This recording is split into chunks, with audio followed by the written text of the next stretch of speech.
Hello everyone, today's video gonna be super interesting cause আজ আমি আসছি 500 বছর পুরানো একটা মসজিদ দেখাতে।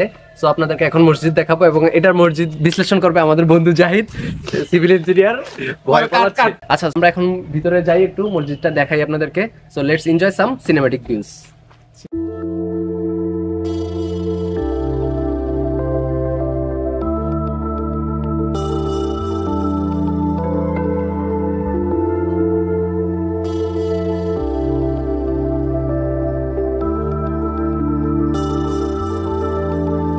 আমরা এখন এই ভবনটা ঘুরে দেখলাম। তো আমাদের বন্ধু জাহিদ আমাদেরকে এখন ও সিভিল ইঞ্জিনিয়ার, তো আমাদেরকে এই বিষয় সম্পর্কে এখন আমাদেরকে একটু ধারণা দিবে। সো আমরা ওর কাছ থেকে জেনে নিই। 500 বছর আগের ঐতিহ্যে মসজিদটি ব্যবহার করা হয়েছে শুধুমাত্র ব্রিক ব্যবহার করে। এটাতে কোনো প্রকার দেখেন কোনো কলাম বিম কিছুই ব্যবহার নাই, শুধু কোনো রিইনফোর্সমেন্টও নাই, শুধু ব্রিক আর বালু সিমেন্ট ব্যবহার করে এটা করা হয়েছে। আপনি এদিকে দেখতে পাচ্ছেন যে একটা আর্চ, এই আর্চটা সাধারণত ব্রিককে এখন করা যায় না। 500 বছর আগে যখন রডের ব্যবস্থা ছিল না, শুধু ব্রিক ব্যবহার করে আর্চটা করা হয়েছে। এই আর্চটা করার উপরে সাপোর্টে ওই যে আমাদের একটা গম্বুজ দেখা যাইতেছে, এই চারিপাশে আর্চটার উপরে গম্বুজটা ব্যবহার করা হয়েছে। সাধারণত এখন যে আর্চ বা গম্বুজ ব্যবহার করা যায় অধিক পরিমাণ রিইনফোর্সমেন্টের ব্যবহার লাগে, এটা কোনো ব্রিক দিয়ে এখন করা সম্ভব না। 500 বছর আগে যেহেতু করছে, তখনকার মানুষ কত ট্যালেন্ট ছিল এই বিল্ডিংটার নমুনা দেখলেই বোঝা যায়। এখন আমরা মসজিদের বাইরের দিকটা একটু ঘুরে দেখবো। এতক্ষণ আপনাদেরকে ভিতরের দিকটি দেখিয়েছি। সো এখন আমরা বাইরের দিকটা একটু ঘুরে দেখি। কিসের তৈরি? বাইরের দিকে এই কলামটা করা হয়েছে সম্পূর্ণ রিইনফোর্সমেন্ট ছাড়া ব্রিক দিয়ে। এটা আমরা স্কোয়ার বলি না, আমরা সাধারণত স্কোয়ার কলাম করে থাকি, এটা স্কোয়ার না, এটাকে শুধু চারপাশে ব্রিক ব্যবহার করে মাঝখানেও ব্রিক দেওয়া হয়েছে। ব্রিক ব্যবহার করে কলামটা করা হয়েছে। তারপরে দেখেন বাইরে সব আর্টস দিয়ে জানলার মতো ডিজাইন করা হয়েছে। এইভাবে প্রত্যেকটা অনেক আগের ঐতিহ্য ব্যবহার করে। দেখেন আপনার ঢাকা ইউনিভার্সিটি যাবেন, পুরনো যে বিল্ডিং গুলো আছে 500-600 বা 1000 বছর আগের বিল্ডিং এর মতো করা হয়েছে। সাধারণত আমার মনে হয় না যে প্রফেশনাল ছাড়া কোনো কারিগর এই কাজটা করতে পারছে। 500 বছর আগে কোনো প্রফেশনাল লোক দিয়ে এটা সম্ভব হয়েছে। আমার বলাতে, আমার দেখা মতে এইরকম খুবই পুরনো বিল্ডিং আর নেই। আমরা আরো কিছু জায়গায় যাবো এরপর। তো আপনারা এই জায়গাটা একটু দেখুন, তারপর আমরা অন্য জায়গায় যাচ্ছি।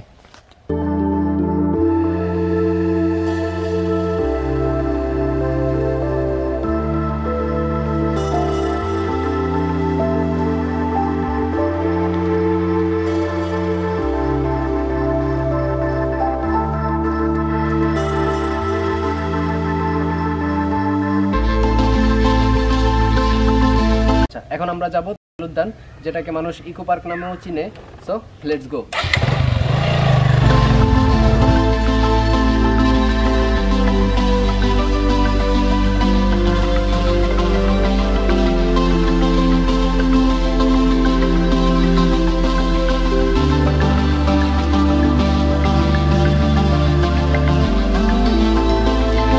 আমরা এখন যে জায়গাটি আসছি, এই জায়গাটার নাম হলো ভিংকার। এই জায়গাটি ভোলা জেলায় মিষ্টির জন্য খুব বেশি ফেমাস। এখানকার মিষ্টি অনেক বেশি মজার। আমরা এখন টেস্ট করছি। আপনারা যদি কেউ আসেন কখনো ভোলাতে, তাহলে এখানকার মিষ্টি টেস্ট করতে পারেন।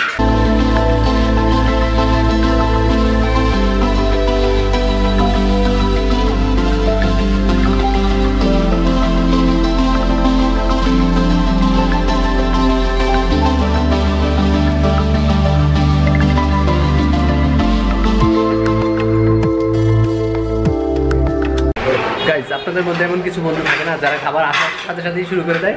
আমাদের মধ্যে হলো খাবার আসতে দেরি কিন্তু শুরু করতে দেরি নেই। এখন মুখে খাবারের জন্য কিছু বলতে পারতেছে না। আর এই একজন আছে যারা অলরেডি শেষ।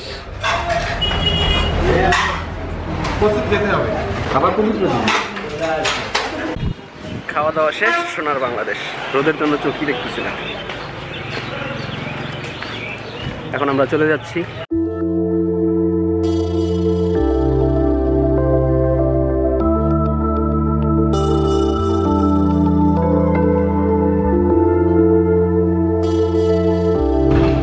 এতক্ষণ আপনারা যে মসজিদটা দেখলেন, এটা প্রতিষ্ঠাতা হলো জনাব আলহাজ তোফায়েল আহমেদ। আর এই পিছনে দেখা যাচ্ছে সেটা হলো গিয়ে medical college, Azhar Fatema medical college. And এই পাশে হলো স্বাধীনতা জাদুঘর।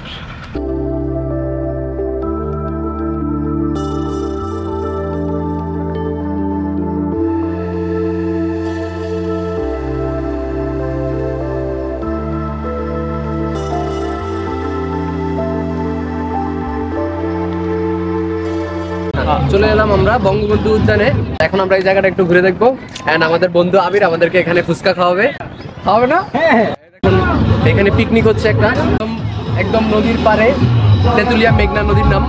তো কি গানটা দিল? তুমি নাচো তো বন্ধু, তুমি নাচো বন্ধু। বিকালে ফ্যামিলি নিয়ে এসে আড্ডা দেওয়ার মতো খুব ভালো একটা জায়গা, এন্ড ঘোরার মতো খুব ভালো জায়গা। এখান থেকে খুব ভালো একটা সানসেট উপভোগ করা যাবে,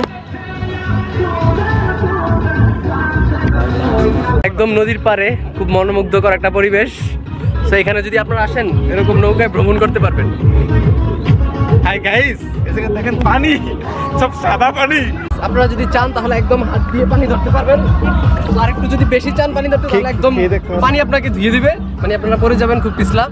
সাবধানে, বি কেয়ারফুল।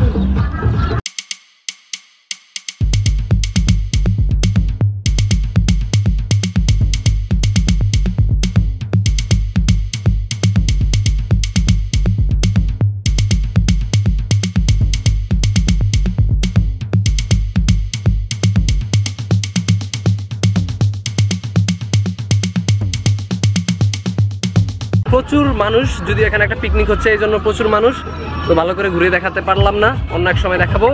এখানে আপনি চাইলে নদীর কুল ঘেঁষে অনেক দূর পর্যন্ত হেঁটে চলে যেতে পারবেন, একদম অনেক দূর পর্যন্ত এইভাবে হাঁটার রাস্তা আছে। গাইস, যদি আপনার মন খারাপ থাকে তাহলে এইভাবে এসে বসে থাকতে পারেন, ঢেউয়ের শব্দ এবং বাতাস আপনার মন ভালো করলেও করতে পারে। ফ্রিতে আপনাদের মন ভালো করার একটা টিপস দিয়ে দিলাম।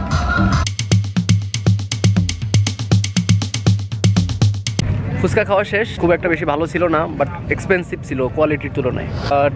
4 out of 10।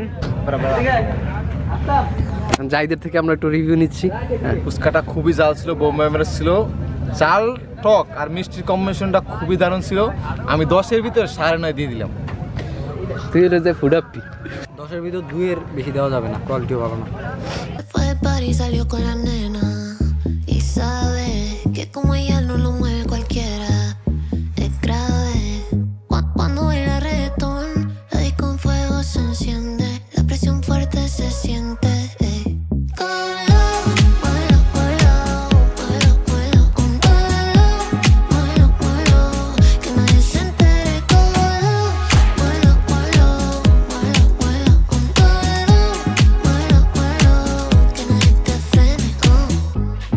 So guys, right now আমরা আছি মানিকার হাট।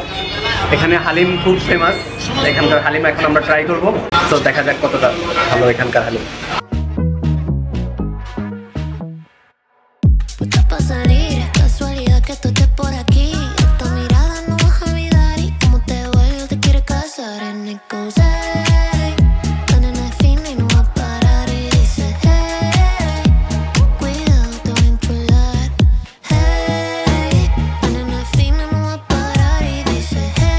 আপনার এটা রান্না করে কে?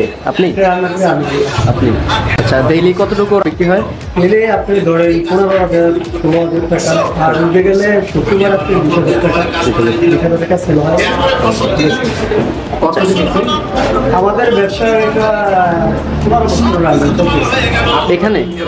আমি আছি, মানে আমরা 2 ভাই করি, তার জন্য আমরা কিছু বাইরে থেকে যে কোনো স্টাফে, আমার ছোট ভাই আছে, ভাইনা আছে। জি, আপনাদের আলাদা একটা ব্রাঞ্চ আছে নাকি অন্য কোথাও? কোনো ব্রাঞ্চ নেই, এমনি আমরা বাণিজ্য মেলা করতাম আগে, আছে ডিস্ট্রিক্ট মেলা করতাম। এখানে আপনারা কত বছর যাবত? এই জায়গায় আপনার নর্মাল আছে 16 বছর। 16 বছর যাবত এই দোকান নেই হালিমের? আচ্ছা, ঠিক আছে। গাইস, অত্যন্ত গরম, তারপরও দেখুন এই ছেলেটার মানে খাবার কি ক্ষুধার্ত, যে এই গরম গরম জিনিসগুলো সব চিবিয়ে চিবিয়ে খেয়ে ফেলছে। সামনে লোহা দিল, লোহা খাই এতটা পরিমাণ খাবো শরীর রাখলেই বুঝা যায়। কিন্তু ও খায় কিন্তু মোটা হয় না, না? এই তো গাইস, আমাদের খাওয়া দাওয়া শেষ। হালিমটা খুব ভালো ছিল, যদি রেটিং করি তাহলে 8 out of 10। এখন আমরা চলে যাচ্ছি। সো আজকের ভিডিওটা এই পর্যন্তই। Good bye and stay healthy.